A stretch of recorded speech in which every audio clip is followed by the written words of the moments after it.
Welcome, everyone. Welcome to another Astral Interview. And here with me, I have Chris Lee. It's been a while since I've been able to interact with Chris. I mean, the last time was at Astral Connections, and well, we had fun. And Chris, will you please tell everyone about yourself, those who don't know? Maybe just start with the basics, like where you grew up and your background a little bit. Okay, thank you for having me on your show. Absolutely. Yes, actually, it was 2010 when I met you at the store. You were the manager, weren't you? Yes, that's right. That was actually a starting point for me, is because even though I've been doing this now for 26 years, in 2010, because of doing a talk at your place, I decided to get on the road. And since Wow. I've done my talk over 225 times in 6 countries. And the reason why I do the talk is to explain to people what it's all about. Now, to go back where I started, I actually took the clinical hypnotherapy course in 1995 in Vancouver. And it didn't involve past life at all, because in North America, less than half the people believe in past life.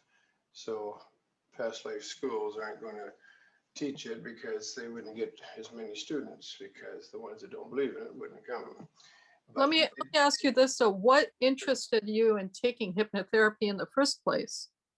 Well, I've always dealt with people. I was a policeman for over 8 years, and I've been in sales before that for about 20, 30 years. So I like dealing with people, but I also like helping people. And I happened to see an ad actually in training for this, and that's when I decided, one of those aha moments. Right. So that's what happened. But in the training, we did see a demonstration of past life, and that got me interested, because I believe there was something else, not buy your way into heaven type of thing like my parents believed in. So, but I found that when I did open a practice, that using current life, past a person's current, earlier in their lifetime, didn't take care of hardly any of the problems they had. Now, by problems, I mean aches, pains, fears, phobias, debilitating emotions. But I started studying on the side, pardon me, with reading books on past life authors and practicing what they tried, and found out it worked excellent. So I applied it to my practice, and I found that my effectiveness became about 95% from Wow. about 25%. So that was a good improvement. The reason why I go on tours and do my talk is because, as you probably know, people have a fear of hypnosis. Most people. Yeah. They watch too much television, they see people acting silly on stage, and they think it's loss of control. Now, human nature obviously we don't like to lose control. The misconception is, in hypnosis, there is an absolutely zero chance of losing control. It's deep relaxation. And one thing to mention quickly is that I do past life regression therapy. I'm not a reader. I don't tell you that you're a gypsy. Who cares? That doesn't get rid of your aches and pains. No. We're an animal that likes to see to believe. So when you see in your mind's eye a past life, or imagination if you want to, but it shows you where your ache or pain came from, we let it go, because it's like the unknown noise in the dark. When you don't know what the noise is, it can bother you. Once you see it and realize it's just a noise, like a garbage can blowing around, you let it go. Right. And so would you say the idea of hypnosis and the idea of, well, let's just talk about hypnosis and imagination for a second. Sure. Can we distinguish between when we're imagining things and when we're in a state of hypnosis, or are they synonymous? I would say they're pretty well the same. Because, Okay. see, when people say they've never been hypnotized, I say, have you ever daydreamed? I had a boring subject in school, and you daydreamed, and your hands go up. And that means that, did you lose control? Did you have to lay down on the floor to do that? Well, that'd be silly. The teacher would be rather, wondering what the heck you're doing. Because I do get people think that you're supposed to lay down for this, and I say no, because you'll just fall asleep and I can't talk to you. It's because they think that sitting up they would fall off the chair. Well, when you're daydreaming, you don't do that. Right. Another thing is, have you ever read a book or watched TV so intently you don't hear people talking to you? Yeah, absolutely. Yeah, you're in hypnosis, deep, single focus concentration. And the biggest thing to prove to people they've always been in hypnosis at least once or 10 times a day is, did you sleep in the last 24 hours? Because all hypnosis is only deep relaxation. And I think sleeping is fairly deep because the conscious bounces around 3 times faster than subconscious, which is what makes up our mind. Conscious is a very small part. It's only about 5%, and it's never been to a past life. It's just sort of your programmer. But when you go to sleep, you're starting to slow it down, and then they connect. Then the conscious gets out of the way. So yes, when people have dreams, usually they're not nice dreams. People like have nightmares. Those are past life. They're being the conscious is being shown while you're sleeping, but the conscious has no aware of it and it wakes you up. But people in meditation can see past lives because that's deep relaxation. The only thing is you'll just see yourself maybe riding across a plane in a horse or something. That doesn't get rid of your ache or pain. But that's what my system does. So going back to the hypnosis and the process of hypnosis, and we determined that hypnosis and imagination is more than likely the same state of mind, I guess we can call it. Yeah. So in states of mind, or the idea of states of minds, there's various states of mind. Is there a specific place for hypnosis, or like the different delta, beta, alpha states of mind? I've heard of those. I never bother. I keep things simple. When people come in, and when people come in, for example, pardon, with the illness they've had for 20 years and they've had enough time to pronounce the 20-letter word, I say with the glazed look, well, where does it hurt? Okay. Right. Because your subconscious doesn't care. For example, if you come in with a lower back, or if you come with a sore back, which is a very common one, then they'll say it's the third lumbar. I don't care. Is it lower, middle, or upper? That's all I kind of want to know, because when you finish my session, you won't have it, so you don't even have to worry about naming all those parts. Right. Because what happened is the whole culprit to this whole thing about aches and pains and stuff is to do with body cell memory. Okay. The AMA, American Medical Association, has proven a few years ago that people with organ transplants are picking up the traits of the person that had that organ. Right. Yeah, that's true. That's what it's all about. So what happens is that when we come into the human form, okay, as you're probably well aware, we are actually normally energy. We have a soul group where we get together with our little group and decide on what lesson we have to learn. And why we do come into the human form is because energy doesn't feel aches and pains. And apparently we're supposed to learn them. And when I do get people ask me deep questions, pardon me, my common answer is, I don't know, but I know how to fix it because I get into it deeply. But when we come into the human form to learn a lesson, is to mature our group, and then we can move on again. Right. That's what I've read. So when we come in, we picked our lesson. When we come to the human form, we immediately do not remember it, because how would you finish it if you've got the script in your hand, sort of thing. Right. Right. So the question I was just going to ask, what does soul group have anything to do with the hypnosis, though? Okay.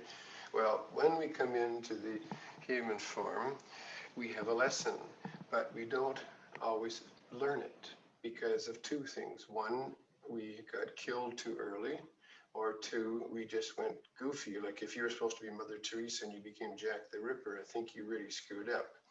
And the way this seems to work is that when the lessons aren't done, they don't go away. They continue. And when you come into the human form, you've got a new one. So those old ones that get in your way can get in the way. Like if you're supposed to be saving a family that lives on a mountain, and you have the biggest case of fear of heights, which is number one, you're not going to help them, are you? No, So not you screwed up again. So I get rid of your fear of heights. I can't help your current life lessons, not even a little bit. But if I help you, and which they do like, if I get rid of the things that are getting in your way, finishing, because whatever lessons that weren't finished, you still have to finish them. But by seeing where they come from, you do not have to bring in the body cell memory of the ache or pain. Like if you were hung, and in fact, about 40% of the world have what I gave it a new title. It's called Turtleneck Syndrome. It means that they can't have anybody touch their neck or wear jewelry or something like that. It's because they've been hung, strangled, or beheaded. So when they see that, it just instantly goes away. It just means the lesson wasn't finished. Sorry, a bit dusty down here. And what happens is that the lesson has to be done, but you don't have to be in, have it get in your way. Same with fears and phobias. There's tons. So the hypnosis part is simply slowing. When you come in and tell me, you say you've got a fear of heights. And in fact, in a session, I can generally take care of 2 to 7 different things. That's how quick this is. I just simply say, okay, fear of heights. Let your subconscious, after I've slowed you down, deeply relax, but you're still aware, you don't disappear. And I say, let your subconscious show you the cause of why you have the fear of heights. Boom, within moments. Now the client has got their eyes closed because it's less distracting. And within moments, you'll be in a scene where it's caused. Why this happens is beyond me, but it's happened thousands and thousands of times with every one of my clients. They seem to just pop in. Like I'm not as visual as a lot, so it's always interesting how it works, but it always works. And if it ain't broken, don't fix it. right. Okay, so you're continuing the hypnosis therapies as you are because it's working. I still want an answer, if you have one, to why it matters what soul body you come from, or what happened before you died, or how do we even know that there was a before you even died? Well, the way I work it this way is when I do a group, as you saw me, I always say, show of hands, how many people here believe in past lives? Now, at my talk, it's usually majority because that's my theme. That's then why I say, who's not sure? And there's always a few people. Usually it's a male. And guilty is charged because at first I wasn't sure about this. And males we have a problem with intuition. We like to use logic and it doesn't make sense and screw it up and wish we had gone with our gut feeling. In fact, an article I read many years ago, all the world's richest men have become rich by gut feeling, not intuition. So when it happens, I just say when I'm working with a client that isn't sure, I'll just say, just not pretend. logic, you mean? Yeah, not logical because where's the proof? We've been here before because you got to see the proof. Well, it's only logical. But even I say to them, the ones that aren't sure when I'm doing a session, just pretend. Because I still have to say the word, go to a past life if you're not sure. Just pretend. By the end of the session, every single one of those people that wasn't sure are pretty well sure there's something, okay? Because their ache disappeared that they've had for 20 years. A lady in New Zealand came in, she was going to be having an operation in a month for her shoulder because she couldn't raise her arm past this. When I took her to the life that it came from, she started reaching for the ceiling and she was laughing. She was going out touching stuff. She canceled her operation. When I hear people with hip operations and all that kind of stuff, I just shudder. If I'd seen them before that, they wouldn't have had to have it because it's just body cell memory. The body cell holds it. It's very good at it. It's not trying to be mean, but it means it's telling you haven't finished this lesson. And because we don't know how to get to our subconscious to see these, we're stuck with it. Oh, tons of people with stuff that's had all their lives. When they leave with a big smile. That's the thing I really enjoy. I love about what I do is the look on people's faces when they stand up. And this one guy said, I haven't stood this tall for 12 years because his back was sore and he was hunched. It's amazing. And have you helped people in like wheelchairs and spinal stenosis and that kind of stuff? That's too far gone. Yeah, well, see, like a good example is a lady in Sudbury, Ontario. She had come with her daughter. The daughter actually brought her there because the daughter saw me in Thunder Bay. And what happened is that she had come to the talk. This lady, she was about, 80. So she had two walking canes. And she went up, and she had to come to the talk and then the session both times. She had to go up about 20 steps, and her daughter helped her. Now, when I did the session with her and saw where it came from, and she saw it, as she went out the door, her daughter was sort of halfway downstairs. She laughingly says, "Catch these," and she threw her canes at her and walked down normally. A lady also in New Brunswick had come in with one of those walker things. She left it behind. They brought it back to her because she didn't need it anymore. And now, when in a session, it's not like usually 100%. It's generally about 90, 95. But over the next 2 days, the balance will work out to zero because see, in a session, it's one-on-one. And I take people to the most significant point of the life that it came from, but there could be a couple small points. But your subconscious has amazing ability. When you're sleeping and it's with the conscious, it can show the conscious the rest of that whole life in a matter of a couple hours. It fills in the gaps. So when people wake up with, that makes more sense than that 99 out of 10. I usually do it this way. 10 is the worst, 0 is gone. If they're like a 1 or 2, it'll go to 0. Right. Fears and phobias go usually to 0 instantly in a session because it's like a yes or no. It's not like an ache or pain being held by the physical. So, but as far as the soul group goes, okay, I'm not 100% sure, but if you read the books by Michael Newton, Life Between Lives, and the other one, which are nice and thick, keeps you from going for a while, pardon me, he talks about it. And again, I'm not there, but I've found that when I take a client and I say, in every first session I say, let your subconscious take you to your soul group. For some reason, it's 100%. They go to a group. Now, we're energy, but they just seem to know. Like, it's not like a little house or something. It's just, you're there. And you'll recognize people from your current life in there because not the whole energy has to go into the body.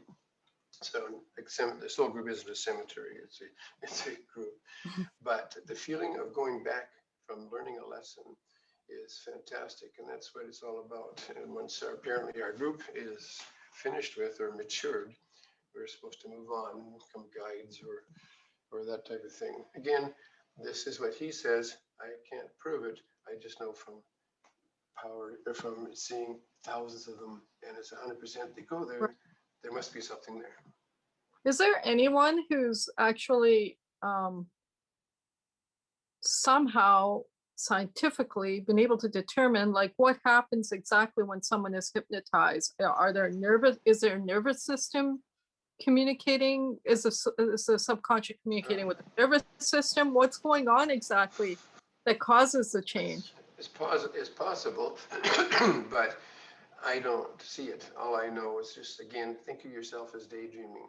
You just slow down, you're nice and relaxed. It's easy access to you. Like if you lost something and you start, say you lost your car keys and you start panicking and looking for them.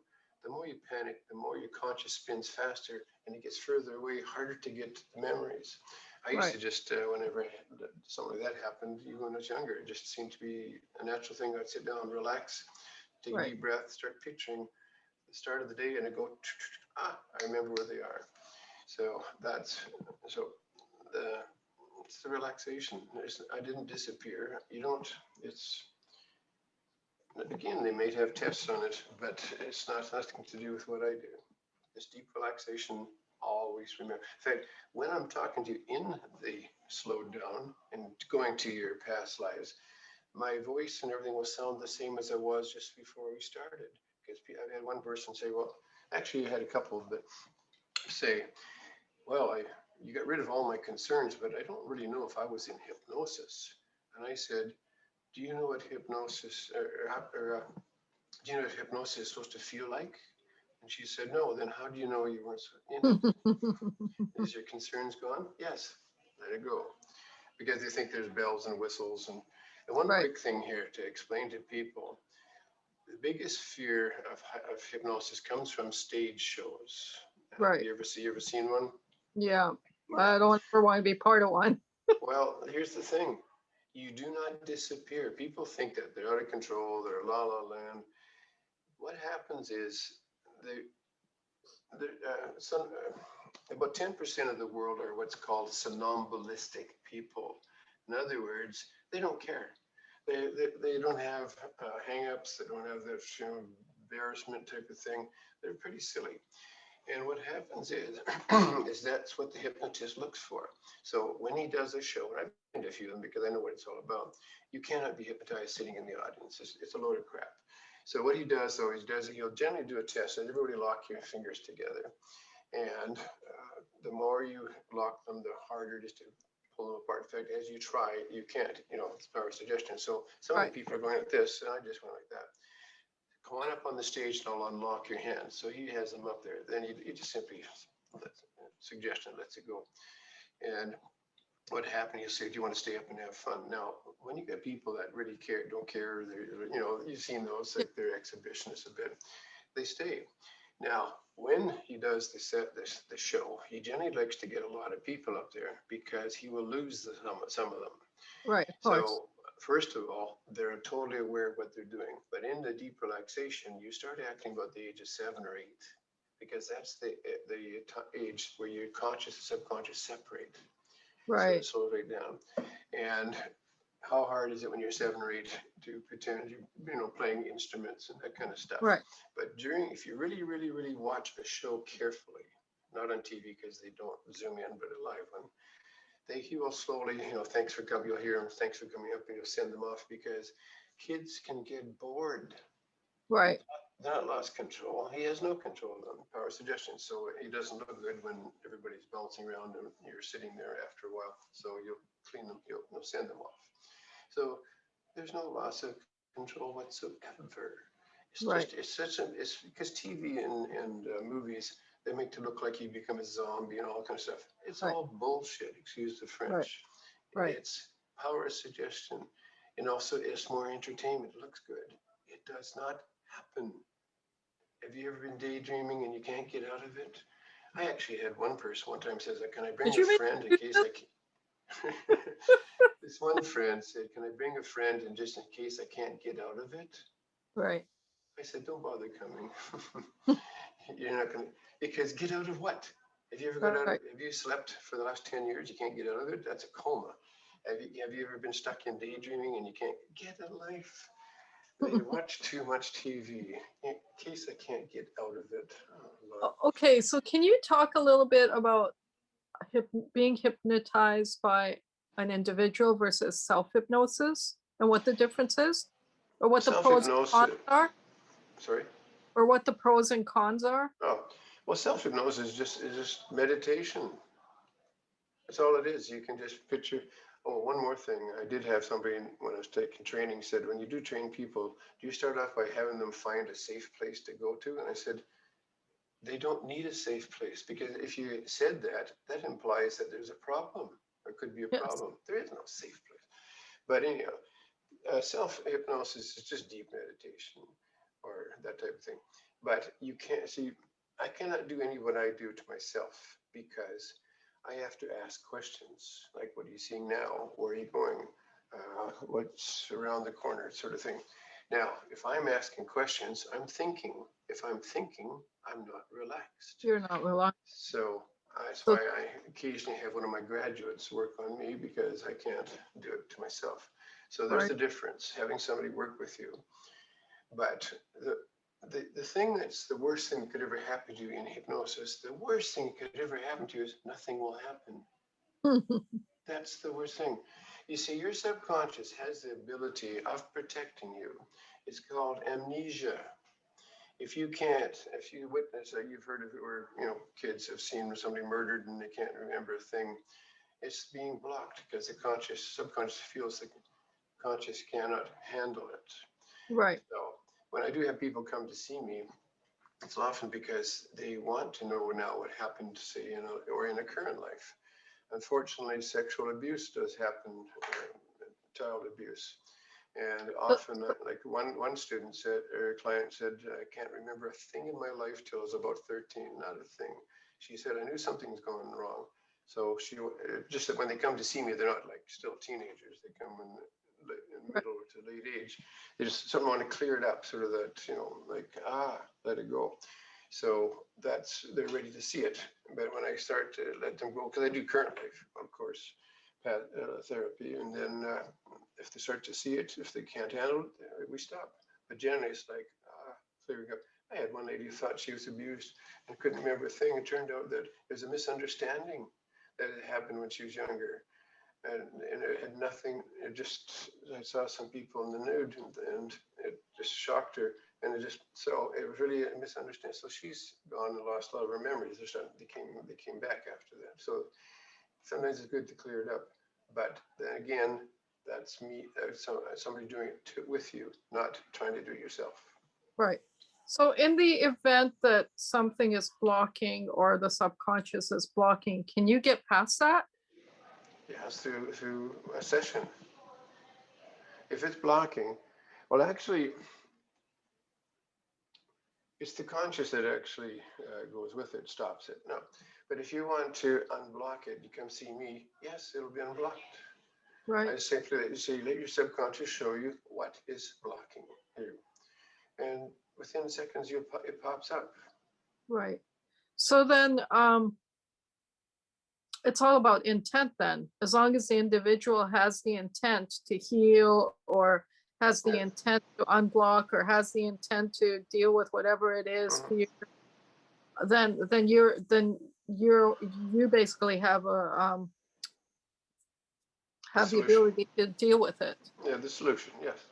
Yeah, the So solution. that's why, for example, now actually, I've done roughly about 20,000 past lives, because each client can do a few. And I've written a few books on it. My first book, remember that one. yeah, Life in the Fast Lane, sort of acute for Life in the Fast Lane. These are not how-to books. It is impossible to do how-to books because you're doing it yourself. Remember, I can't do it to myself. But they're case histories, interesting case histories. And I do get people that read them, the book, and come back and say, I think I should take care of such and such, because I didn't know you could take care of it. Because when I'm doing a talk, I can't list the hundreds of things that people have worked on. But the books help, because then from that, I realized that I had so many. I wrote, I'm on number 4. Number 2 is the same series, Aches and Pains, and or 3 is Aches and Pains. Number 2 is Fears and Phobias, and number 4 is Crimes Against Humanity. That one is a kind of, it's in the book cover is red, sort of symbolic because it's kind of gory, but it's not for gory. It's to show people how a lot of our stuff comes from dungeons and stuff. But the theme of the chapters in that book are World War II atrocities, dungeons, rapes, Jack the Ripper, and a couple of things. And it's to show that we bring them forward. So that's why, for example, do you ever have somebody start cracking their knuckles in front of you? Of course, yeah. I hate that. Yeah. And a lot of times I'll say, why are you cracking your knuckles? Or why are you doing that? And they go, what? They don't even realize it. So this one guy came to me and he said, I have nothing wrong. I just wanted to see what it's about. And he was cracking his knuckles. And I said, how long have you been doing that? So, but in fact, if anybody comes to see me, and which is maybe through the years, maybe 20 people that have said they have nothing, within 10 minutes, I have at least 5 things that they need to take care of, because things that they do, like choking or clearing their throat with one lady, is they don't realize they're doing it. But the cracking knuckles, he was in a dungeon and they were torturing him. They were pulling off his fingers. So in this life, what his subconscious was doing is letting him know that his fingers were still there. So, but he was simulating the cracking and the breaking. He stopped doing it immediately. A woman that was choking, clearing her throat, she came in like that. I said, how long have you been doing that? And she said, what? And I said, clearing your throat. Oh, it's been a long time. I know he's my friend, so I can't help it. She died in Pompeii. Remember the volcano? And of course. In fact, a lot of the people they found, the archaeologists have found, were still intact. They didn't burn. They couldn't breathe. It's the dust. Right. So and she stopped. So they died alive, kind of thing. Yeah. Wow. And choked to death. So she stopped clearing her throat after, and she says, "Wow, this feels so nice. again, that's that nice feeling I get. There's stuff, but a lot of things people think that they can't be fixed. Eyesight and hearing is actually quite easily worked on or Wow. improved. A good example is a girl about 35 came to see me. Now, when I work with a client, I give them headsets. No, this is one when in the same room. When I'm on Skype, Right. I don't. But I pipe in some music just to, like, so there's no dead air space and it's just background. So she was the first one of the day. So I put them on and I do a sound check. And I say, how is the music? She said, what music? So I turned it up. Nothing. Turned it up louder than I've ever. She says, just nice. And I said, you have hearing problems. She said, how did you know? Duh. How long have you had that? She said, then I realized also, when people are hard of hearing, they look more at you because they learn to start reading your lips. Right. But she said about 20 years ago it started. So I said, let's put it on your list. She goes, okay. In a nutshell, what it was is she was a girl about 15 in a farmhouse with a single kid, mom and dad, old, rapid, rundown thing. About 100 years ago, and a rat got in the living room, and mom was screaming to dad, shoot the rat. And she was in another room. She was curious, and she said, in this life, she's too curious. We do bring in our traits. She came around the corner, and the rifle went off and deafened her. Wow. Same age, same personality. The thing that got me and also when I relate this story, I still get sort of a shiver. She said, turn the music down. Wow. That's how fast her hearing came back. Wow.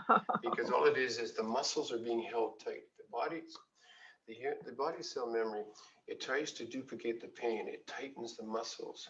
But if it's not enough, often it'll put bones out of joint so that it hurts as much.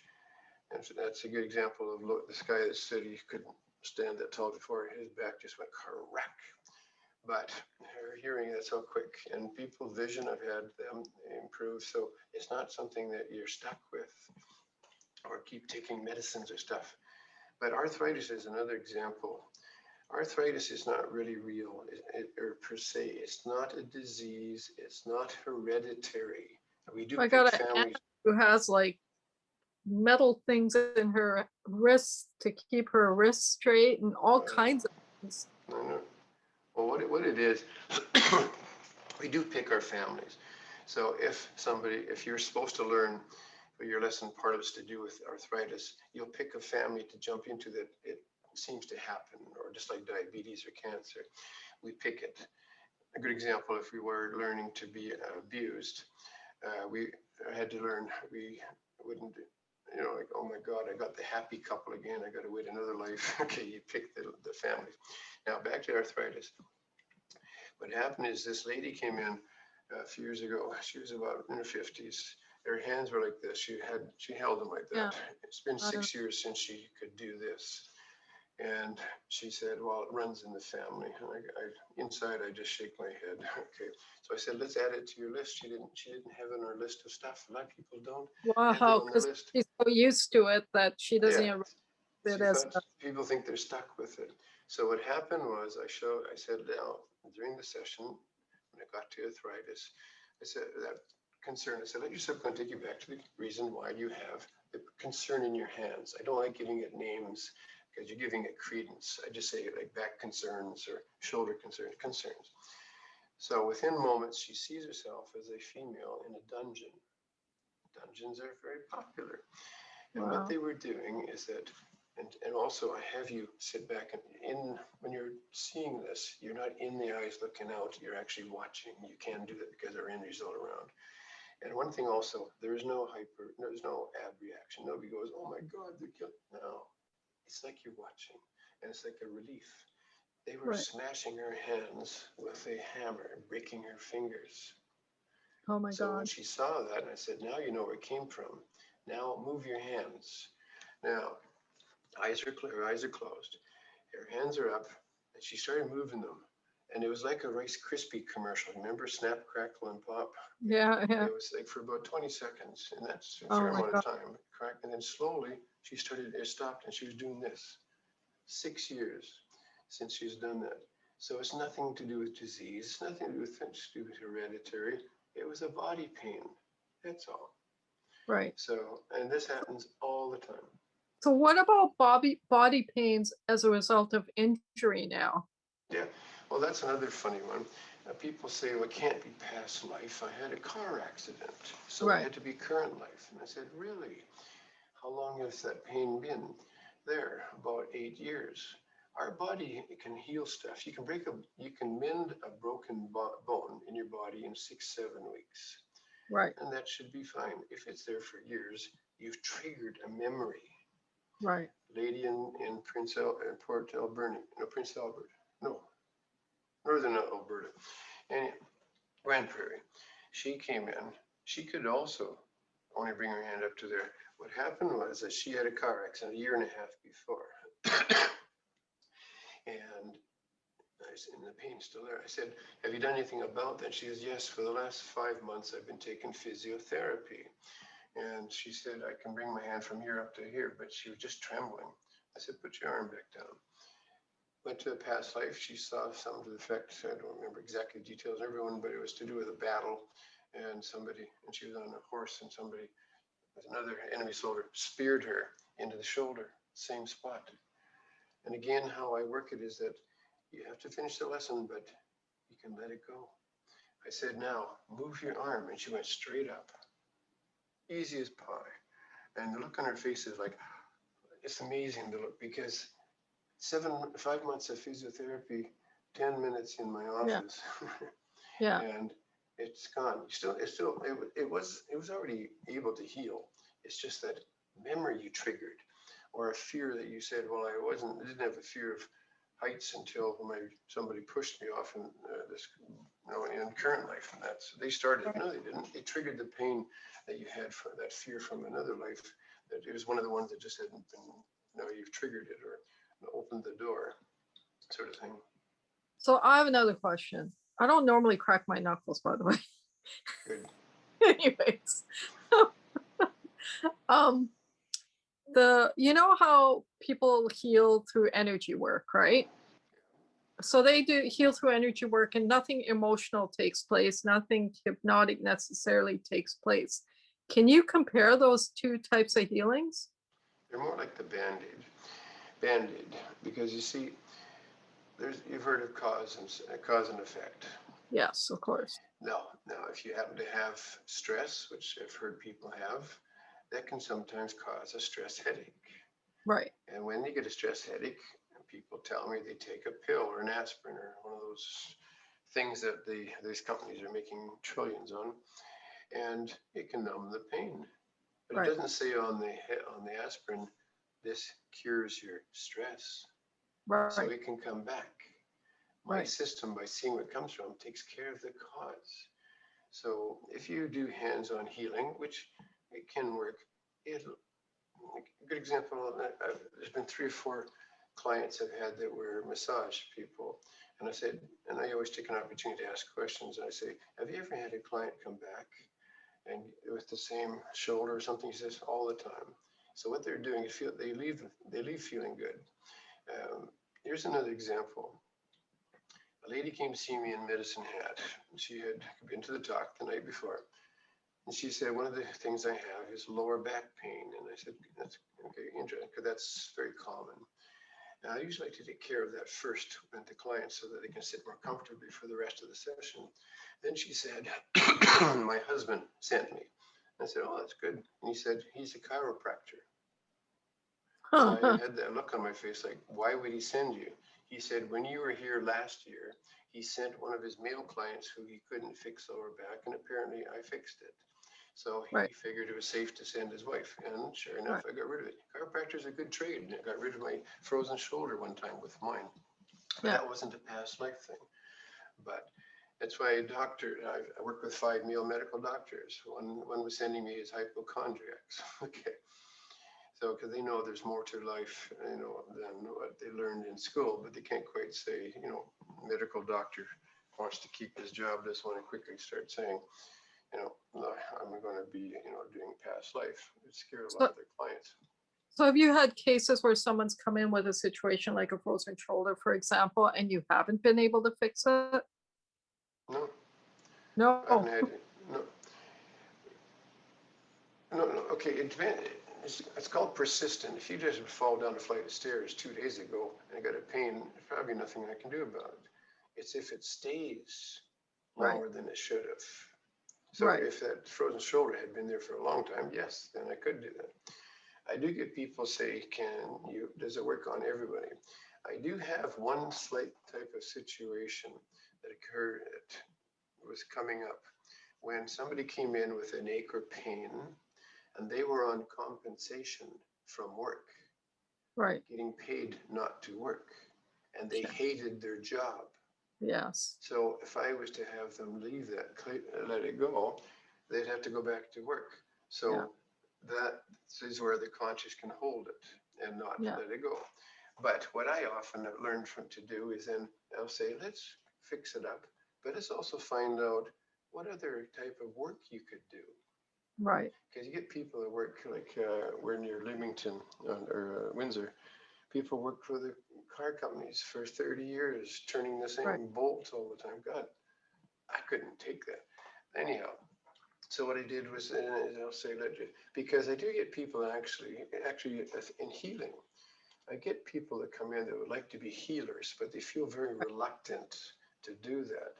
Sure enough, they were a healer in a past life and they were hung or burned at the stake called Right. witches because the Wow. church didn't like people helping people. God was supposed to do that. So that's why. So people often did their work in fear. So you can imagine coming into current life, having been killed a couple times from being a healer, your Right. subconscious say, don't do that, you get killed. Right.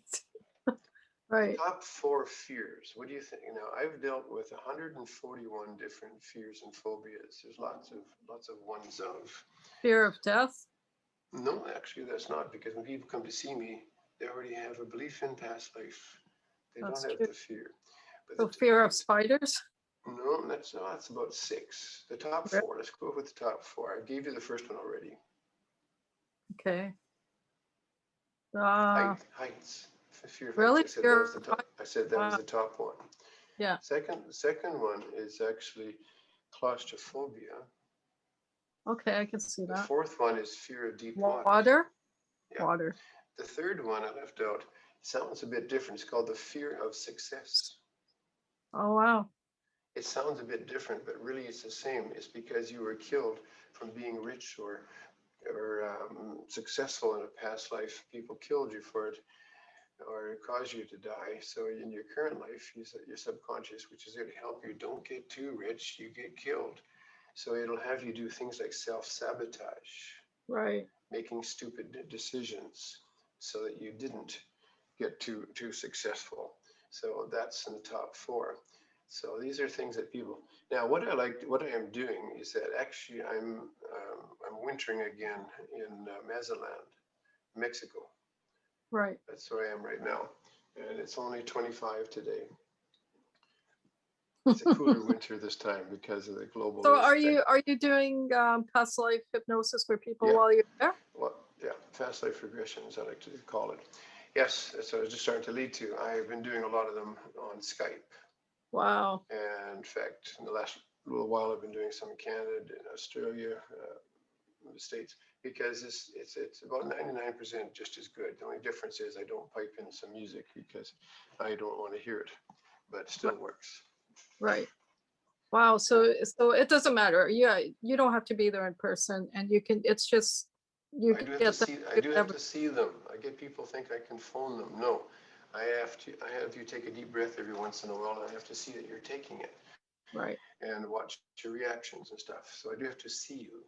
It's not audio only. But yes, So and if somebody so wanted doing to consulting. if somebody wanted to take advantage of your services while you're in Mazatlan, what would they do? They can contact me, and I can put them in touch with you. Well, you just give them my email address, which is Okay. cl@pastliferap.com. Okay. Now, rap isn't like rapping like it is. It's just a short form for regression and progression. Right. So pastliferap.com. Okay. Just email me, and then we can go from there. Or go Okay. to my website, which is pastliferap.com, and Right. you can get in touch with me there too. Now, and as far as the books go, Yeah. unfortunately, we have to stay in Macedonia longer than we intended because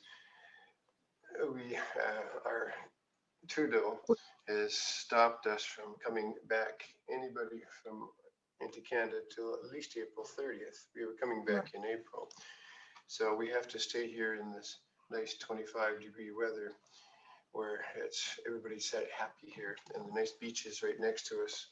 So we don't mind. That's a good The only thing. thing is that, yeah, the only thing is when people want to order my books, which you can, which are listed on my website, the hard copies are back in Canada, and Right. I can't get to them. But what I have now done is this in the process this week of taking the 4 books. I'm working on number 5 and 6, and I can sell them as like an ebook type thing As an personally. ebook. Yeah, I'll absolutely. send, yeah, not through some company. I will Yeah. send it. It'll go in PDF form, and I'll actually charge less than the hard copy because I don't have to use mailing and that kind of stuff. So if people are looking in my website, my 4 books are available. In fact, well, in the next week, and I can add them. I can add them to your profile on my site as well. well, thank you. Your books, your email, your website. Yeah, thank you very much. So yes, give me a shout because it's very effective. And the look on people's faces when I see them stand up or move stuff they haven't done, or move their hands, or So say, turn the so you have music time to down. work on me today? No. No. Okay. That's too bad. We could do a session, but they're 2 hours. It's a 2-hour Okay. session. It's not a 10 minutes. Let's take care of your thing now, because I have to explain and lead up. When you're doing a second session, it's very quick because you can reach your mind, your conscious can slow down to where it reached the previous session, just like that. It's the first session I have to work with you to slow you down. Okay. But it still works. But yeah, if you want to do something, let me know. But not today. No worries. Well, I'll give you a call and we'll get me in. I Okay. have a shoulder frozen, so better do something. How long? Well, here, do I have your email address? It's When- shirose@gmail.com. Well, I'll give it to me when we're off there, Yeah. and so I can write it down, and I'll email you a questionnaire. Okay. And what I'll do is what I do is that I like people to have been to my talk, because that helps you prepare you a lot. But I have a video that Okay. I had taken at my talk in the Questers. I was one of their main speakers, and so I have that on YouTube. So I send that too, because I like people to see that, so you can refresh your memory for you, and also for people to know what it's all about and how easy it works. So. Right. So when we're off there, give me your email address and I'll send those to you. Right. Sounds good. Okay, I'll book a session with you. And well, I've kind of exhausted all my questions. I think we covered quite a bit. Yeah. Do you have anything you want to share? Well, I also do training. Okay.